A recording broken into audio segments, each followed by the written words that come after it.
Assalamualaikum warahmatullahi wabarakatuh. Hari ini kita akan belajar tentang pengukuran dan besaran. Bagian pertama.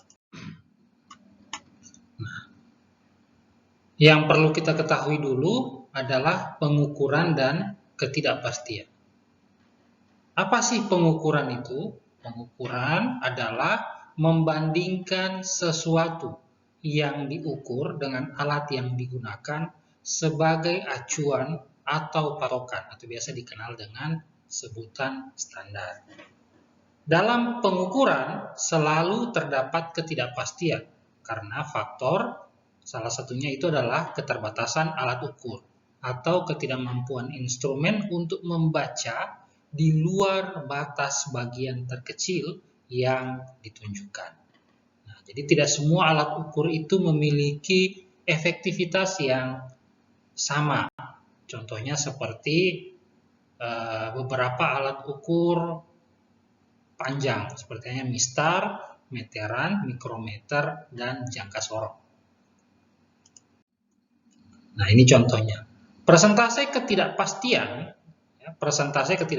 rasio ketidakpastian dengan nilai yang diukur dikalikan dengan 100%. Contoh, hasil pengukuran adalah 11 cm dan ketidakpastian sekitar 0,05 cm. Persentase ketidakpastiannya adalah 0,05 dibagi 11 hasil ukur tadi dikali dengan 100%. Maka ketidakpastiannya itu adalah 0,45%.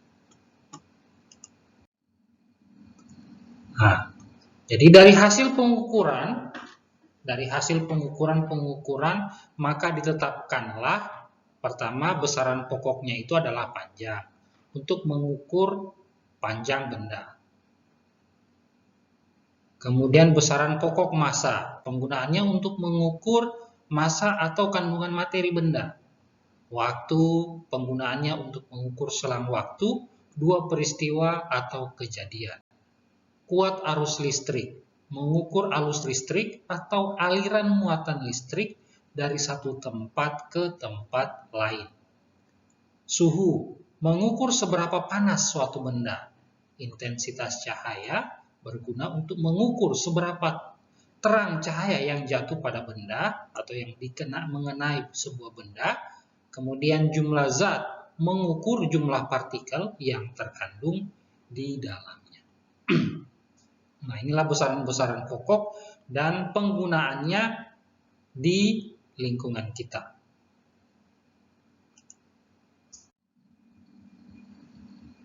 Instrumen pengukuran besaran. Jadi ini adalah instrumen untuk mengukur besaran. Jadi pertama adalah instrumen pengukuran panjang. Nah, dengan menggunakan mistar. Jadi dengan menggunakan mistar berdasarkan hasil pembacaan, ya ini dari titik A, ini titik A, melihat mengukur maka diperoleh hasil pembacaannya adalah 74,1 cm. Salah. Kenapa salah? Karena dia menyerong. Nah, begitu juga yang untuk bagian C ini, salah karena dia melihatnya dari sebelah sini dan sebelah sini. Jadi posisi yang benar itu adalah alat ukur harus sejajar dengan kita seperti ini. Jadi misal ada mistar, maka kita harus membacanya lurus seperti ini. Tidak boleh seperti ini, ya. Jadi kalau ada alat ukur di sini membacanya tidak boleh miring seperti ini atau miring seperti ini. Kita harus membacanya lurus seperti ini. Jadi fokuskan mata kalian ke alat ukur yang dibaca. Jadi tidak boleh dia miring, harus lurus seperti ini. Maka karena jika seperti ini atau seperti ini, maka akan terjadi kesalahan. Nah, ini untuk instrumen ukur panjang yaitu mistar. Nah, kemudian ini jangka sorong seperti yang saya sebutkan tadi. Salah satu alat yang digunakan untuk mengukur panjang suatu benda, tinggi suatu benda, lebar suatu benda, itu salah satunya adalah jangka sorong.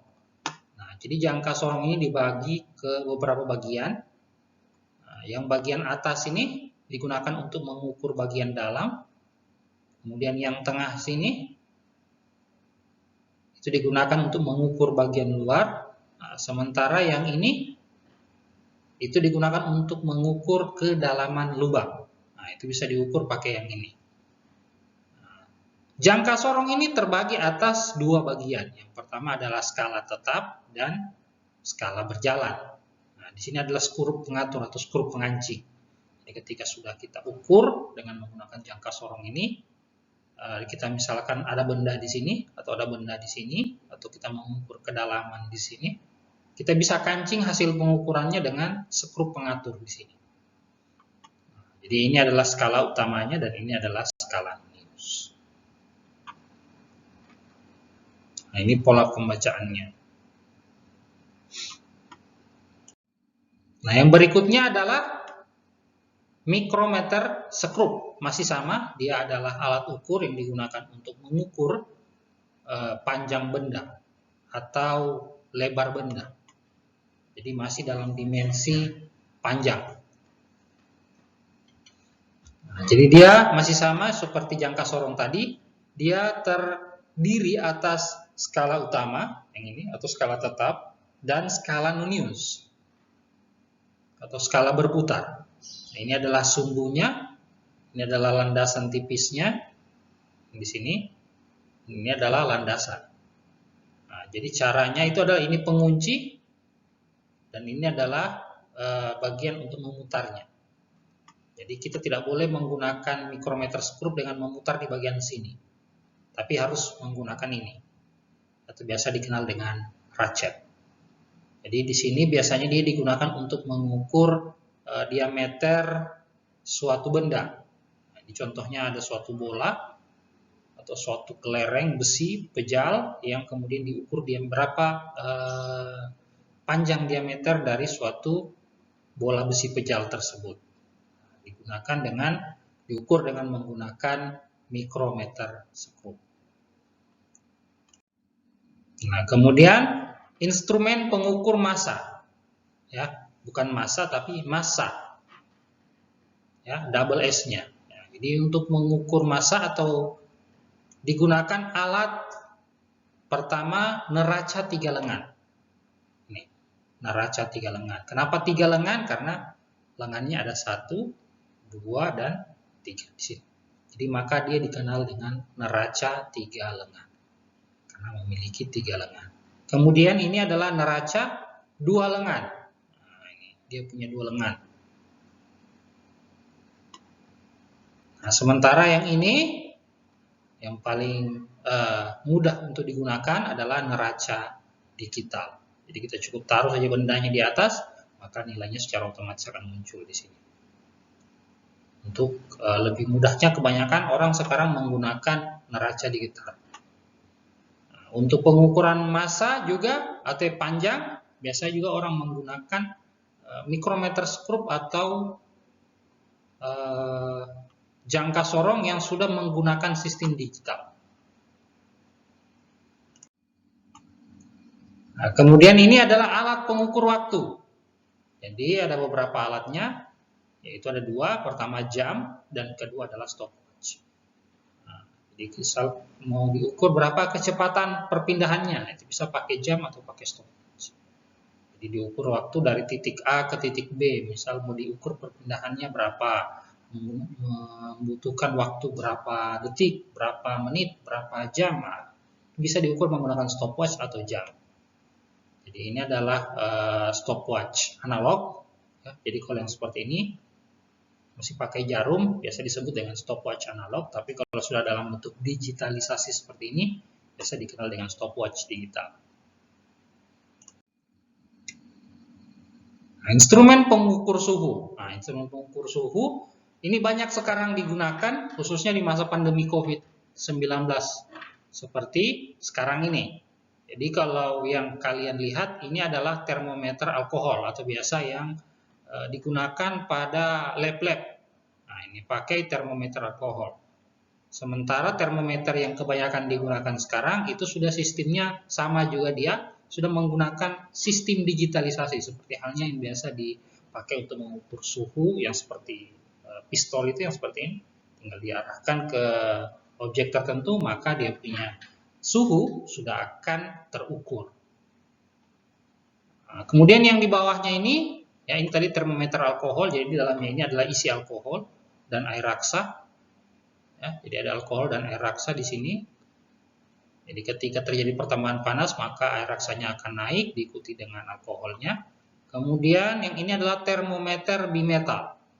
Jadi di dalamnya itu ada dua keping metal yang berbeda. Ini penjelasannya.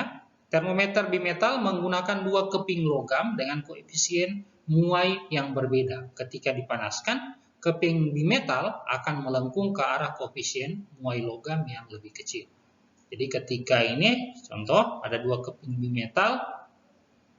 Nah, jadi dikarenakan salah satunya melengkung, maka akan terjadi perubahan pembacaan pada skala analognya ini. Nah, itu untuk instrumen pengukur suhu. Nah, yang selanjutnya itu adalah instrumen pengukur kuat arus listrik, atau biasa dikenal dengan sebutan amperemeter. Jadi dia di sini ditandai, jadi pengukur arusnya ditandai dengan ada tanda A. Dia kan ada beberapa alat ukur untuk kelistrikan. Nah, untuk kuat arus listrik ditandai dengan A. Jadi makanya biasanya di lampu-lampu itu ada tulisannya 2 ampere. Itu menandakan bahwa itu adalah yang ditunjukkan adalah kuat arus listriknya. Jadi masih ada beberapa alat yang digunakan untuk kelistrikan seperti voltase, hambatan, apalagi peningkatan atau transistornya. Nah, jadi biasa bisa dilihat di sini. Jadi ditandai dengan adanya kutub positif dan kutub negatif, ya, yang dihubungkan pada alat amperemeter atau voltmeter atau alat yang lainnya, atau ohmmeter yang biasa juga digunakan. Nah, dari situ kita bisa menghubungkan dua alat tadi yang biasanya diwarnai, satunya diwarnai hitam, yang satunya lagi diwarnai merah. Kemudian kita letakkan pada dua kutub yang berbeda atau pada dua aliran, pada dua posisi, dua titik yang berbeda pada suatu lingkar atau pada suatu rangkaian listrik. Nah, kemudian kita tempelkan seperti itu pada colokan, misalnya kita fokusin masuk dua-dua.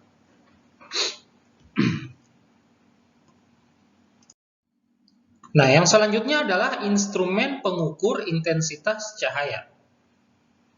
Jadi intensitas cahaya itu ternyata bisa diukur seberapa kuat intensitas cahayanya. Nah, alat yang mengukurnya itu adalah luxmeter. Nah, yang saya tampilkan ini adalah luxmeter digital.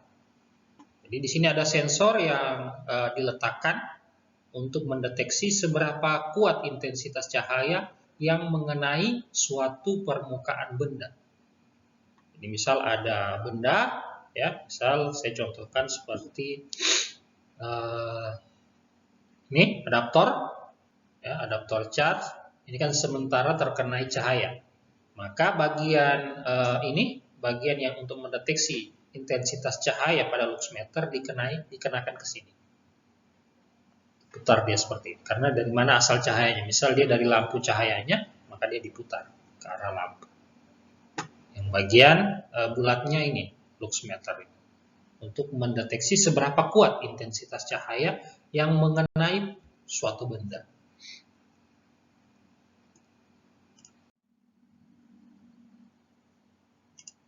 Nah, untuk tugas pertama, kalian harus menuliskan jenis-jenis kesalahan dalam melakukan pengukuran.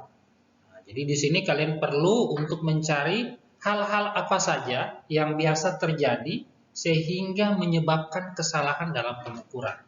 Jadi biasa dikenal dengan jenis-jenis kesalahan. Entah terbagi 4 kah, terbagi 5, nah, itu kalian tuliskan. Kemudian kalian narasikan pada resume yang ditulis tangan menggunakan pulpen pada kertas HVS atau kuarto ataupun folio. Nah, itu pilihan masing-masing untuk tugas ini. Yang selanjutnya,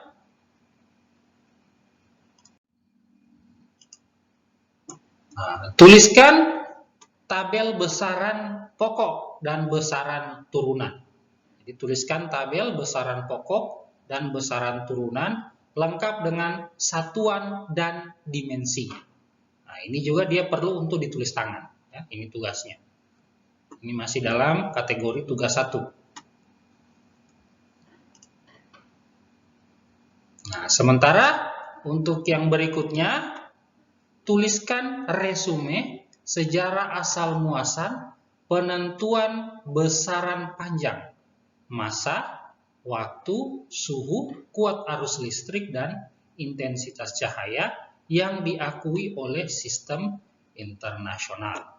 Jadi, kalian menuliskan resume dalam bentuk tulisan tangan tentang sejarah asal-muasal bagaimana bisa ditentukannya besaran-besaran turunan, besaran-besaran pokok seperti panjang, masa, waktu, suhu, kuat arus listrik, intensitas cahaya yang diakui oleh sistem internasional. Nah, jadi kalian perlu untuk menulis dari mana sih asal-muasal panjang ini ditentukan. Kemudian dari mana asal-muasal ukuran massa ini ditentukan, bagaimana cara penentuannya. Jadi perlu untuk kalian pahami, dan bentuk pemahaman itu harus kalian tuangkan dalam bentuk resume yang ditulis tangan pada kertas folio F4, A4. Nah, itu adalah pilihan kalian menulis di kertas yang mana, A4 kah? Yang kemudian nanti tugasnya itu akan jadi ketiga tugas tadi yang masih dalam kategori tugas 1 ini ditulis tangan, kemudian resumenya itu difoto, kemudian kalian harus berfoto dengan resume kalian itu yang sudah kalian tulis tangan. Contohnya, misalkan ini resume ya. Misalkan ini lembar resume, jadi kalian harus berfoto seperti ini.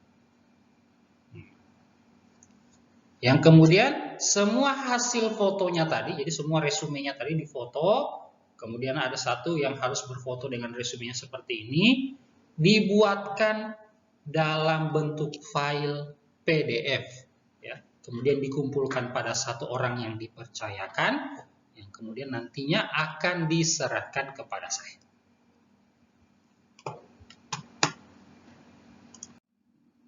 Baik, sekian untuk pengukuran dan besaran bagian pertama. Kita akan berjumpa lagi di pengukuran dan besaran bagian 2.